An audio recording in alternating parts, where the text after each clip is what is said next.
Hello everyone, welcome back to our channel. আরও একটি mini ব্লগে জানাই তোমাদের সবাইকে অনেক অনেক স্বাগত। তো দুপুরের আয়োজনের জন্য বসে পড়েছিলাম এই কালো কালো গাজরগুলো কাটার জন্য, যেটা 1.5 মাস আগে আমাদের বাড়িতে এসেছিল।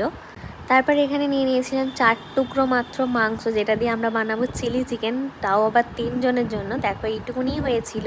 সন্ধেবেলা ইডলি বানাবো, তাই তার জন্য এখানে আগে থেকে চাল আর ডালটা বেটে নিচ্ছিলাম। আজকে আমাদের এখানে বোম্বা পুজো আছে, তাই তাড়াতাড়ি রান্না সেরে নিতে হয়েছিল।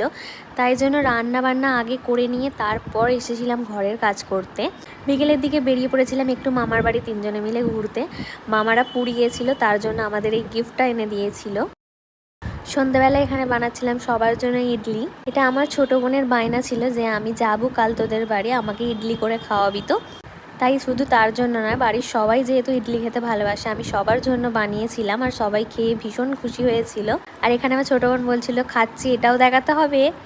তো যাই হোক, অনেক টেস্টি হয়েছিল। আর রাতে আমাদের হচ্ছিল আজকে চিলি এঁচোড়, তার জন্য কিছু পকোড়া আমি তুলে নিয়ে নিয়েছিলাম টেস্ট করব বলে।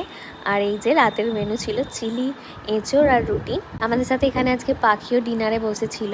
এই চিলি এঁচোড়টা আমার ননদ বানিয়েছিল, এটাও ভীষণ টেস্টি হয়েছিল। তো এই ছিল একটা মিনি ব্লগ। ভালো লাগলে অবশ্যই like, comment, share and subscribe to my channel.